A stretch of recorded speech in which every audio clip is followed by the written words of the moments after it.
When you think of true Hollywood icons, legends that have cemented themselves into the medium of filmmaking forever, there are very few names that truly feel like they wholeheartedly deserve that title. I mean, at least in my definition, these people have to be innovators, resilient risk-takers, creative geniuses that have set a new standard for what cinema could be, and few names have checked all three of those boxes than Charlie Chaplin. Yes, I'm sure you've heard the name before, regardless of your familiarity with his work or not, and for good reason too. Chaplin's films are truly timeless, which is saying a lot seeing as how many of his most famous works are silent, a language in cinema that in its current landscape is pretty much non-existent. Of course, his character the Tramp is easily his most iconic conception, but in actuality, Charlie Chaplin is much more than just that. Through the major success of his early shorts, Chaplin was able to quickly gain unprecedented power over his work, often assuming the positions of director, producer, star, editor, and even composer, making his films feel authentic to him and him only. Through this, he was able to forge a unique style, creating a wave of influence that has carried over from generation to generation. I mean, really, there are very few filmmakers out there as influential as Charlie Chaplin, a man whose career was, and still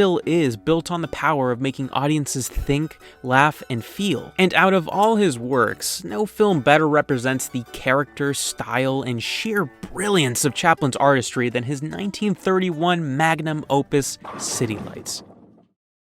And Modern Times, but that's not what this video is about, okay? This landmark film was built on everything that had come before, acting as the culmination of Chaplin's entire career. See, in my opinion, before City Lights, each film he helmed acted as an innovation of sorts to his style, steadily progressing Chaplin's craft in the same way that an athlete or musician would. A great way to illustrate this is to take a look at his three films previous to City Lights, like A Woman of Paris, The Gold Rush, and The Circus. These movies represent just that, a consistent improvement upon each and every stylistic experiment that Chaplin would produce. Let's start right after the major success of his debut feature film The Kid in 1921. Already this early in his career, Chaplin was determined to prove himself as more than just the funny guy. He wanted to show the world his versatility and expand his reputation as a director, because unfortunately in filmmaking and really art in general, comedy is not nearly as respected as tragedy. Unless of course the tragedy is the film itself, then it becomes a comedy all over again.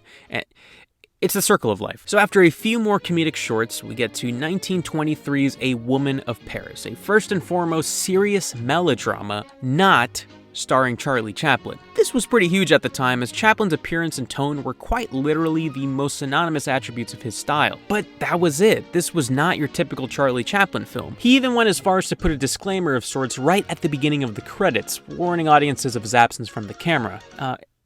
Except he was on camera for a brief cameo. That's right. God is a lie. But anyway, the fact of the matter is, this was a huge risk for Chaplin to take this early in his feature catalog, but it's one that I think paid off in the long run. Because of its complete focus on drama and not comedy, Chaplin was able to really live and breathe the emotional elements that make a drama, well, dramatic. And it would only be another 2 years until he returned, this time with 1925's The Gold Rush, marking the return of the Tramp with a new ambitious energy. I mean, seriously, in terms of scope, this still stands as one of Chaplin's most expansive films to date. It's got the comedy, it's got the satire, and it's got the emotion. However, the problem with The Gold Rush comes with the clear disconnect between these three major components in the film. Not that each element is necessarily weak, I'd argue they hold some of Chaplin's best ideas to date, but it's more with how they sit so separately from each other in the film. The first section of the narrative is a straight comedic satire of the era, and the second switching gears to an emotional love story, and the third coming back to the film's comedy. Again, these three parts alone are pretty great, but when you put them into what is supposed to be a cohesive story,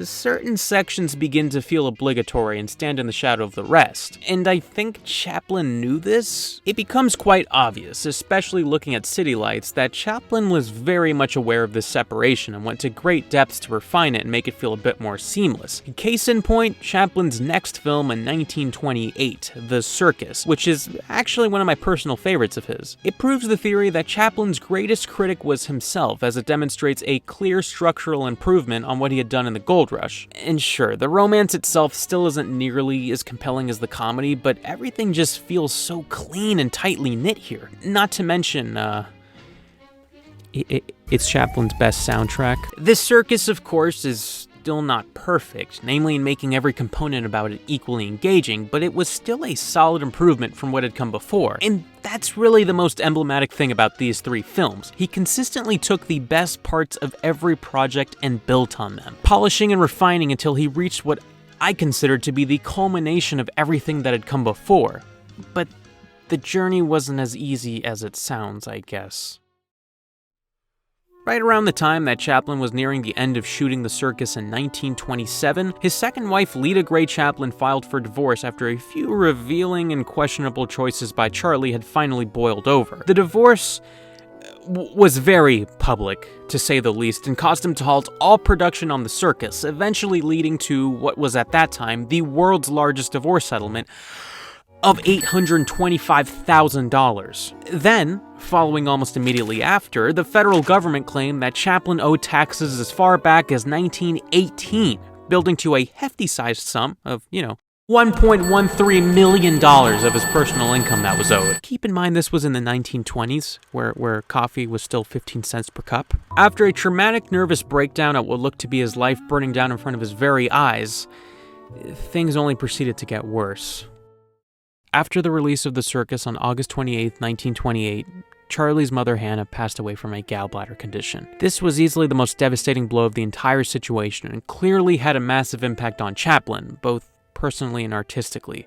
At this point, the script he was writing for City Lights was still far from completion, and it's quite evident that the situation carried over into influencing the higher level of emotional complexity that ends up in the film. To say Chaplin's state of mind at the time was unhealthy would honestly be an understatement. Even though he had just gone through the immense financial distress of the divorce and tax problems and the untimely passing of his mother, Chaplin still had one more major road bump ahead of him. The Talkie. It was the late 20s, and Hollywood was beginning to rapidly shift the medium away from silent pictures and into films that contained synchronized scores and dialogue. Although Chaplin was initially unsure of this change, especially with him at this point in the process of filming City Lights, he ultimately took a traditionalist stance, stating that talkies would hurt cinema more than help it. And well, we can see who was wrong there. But it was completely understandable. To take a character with a pantomime approach like the Tramp and chuck him into a talking picture would be mutilating what his entire character was built on. The Tramp was funny because he didn't speak. He instead cleverly used his body and environment to do the talking for him. But unfortunately for Chaplin, the industry just wasn't moving in that direction. By this point, the Marx Brothers had already proven with their debut that dialogue-driven comedies could work, and other fellow silent comedy legend Buster Keaton had already done his first talkie by 1930. The pressure was on to make a decision, and I think what Chaplin ended up with was a smart one. City Lights would be a silent film.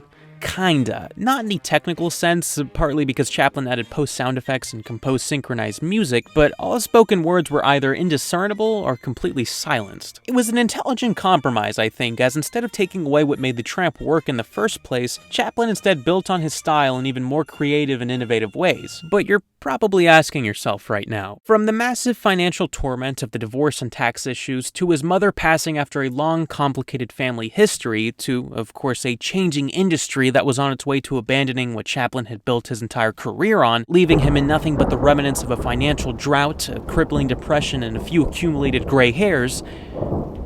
How the f*** did this guy not jump off of a bridge? And hey, that's a pretty valid question to ask, but a better one would be, how on earth did Charlie Chaplin come out of this with one of the greatest films ever made?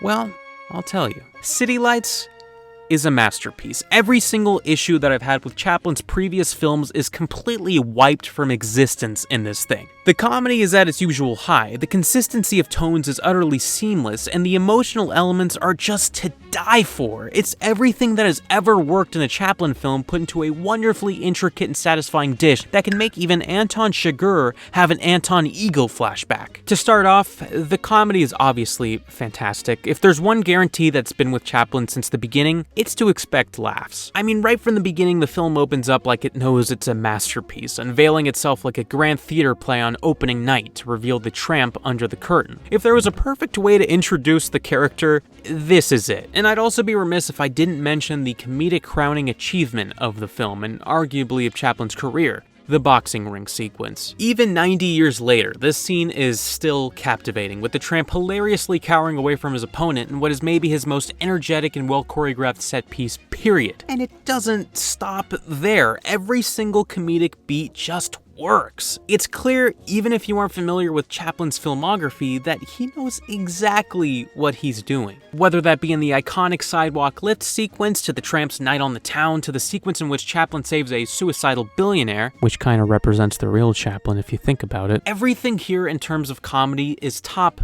notch, but we already knew it kinda would be, right? What Chaplin really needed to work on here was what I just won't shut up about, being the romance and its blend with comedy. And before I watched this, I was admittedly a little fearful that Chaplin would yet again struggle in bringing those elements out in a satisfying way. But thankfully, that is the farthest thing from the case. The emotional components here are just as strong as the comedy. We obviously have to start with Virginia Cheryl's fantastic performance as the blind girl. She brings a sweet sense of tenderness and innocence that many theorize was played as a characterization of Chaplin's mother. In hindsight, though, the blind girl's successful inclusion in the film couldn't have really gone any other way by how Chaplin was running things at the time. Previously mentioned traumatic events in his life turned him a little more sour than usual on the set of City Lights. He was a perfectionist after all, and no scene was going to get past him without being exactly how he originally envisioned it. This attitude led to many quarrels on set, specifically with Cheryl, who even got fired at one point, and in time had to shoot a total of 342 retakes for one scene that only added up to about 3 minutes in the final product.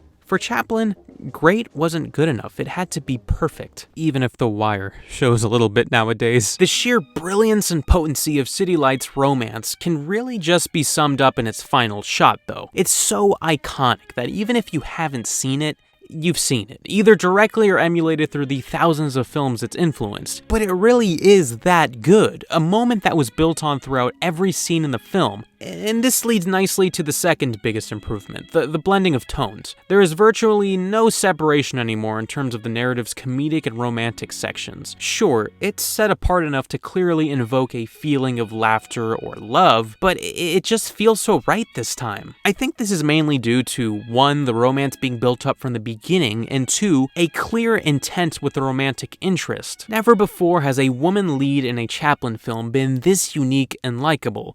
Sure, her blindness I'm sure is a factor in making her stand out amongst the rest, but really I think it's the way we see the tramp react to the situation that makes it all the more believable. There is a clear reason as to why he loves her. She's not friend-zoning him, she's not in love with a douchebag, she's not I don't know, just existing? No, the tramp is making it his mission in life to protect her, even if it costs him his, because he loves her. I mean, if that doesn't warm your heart, then, well, you might be dead. Everything that could have made this project a disastrous career killer is what ended up making it a masterpiece. Chaplin, as a true artist does, took everything around him, from his past artistic works to his real-life experiences, and made something new out of it. Something that would stand the test of time for decades. Something that could shine a light in the darkness. La spinache o la bouchon, cigarette de Portobello, sirop qui spaghetto, j'ai tout la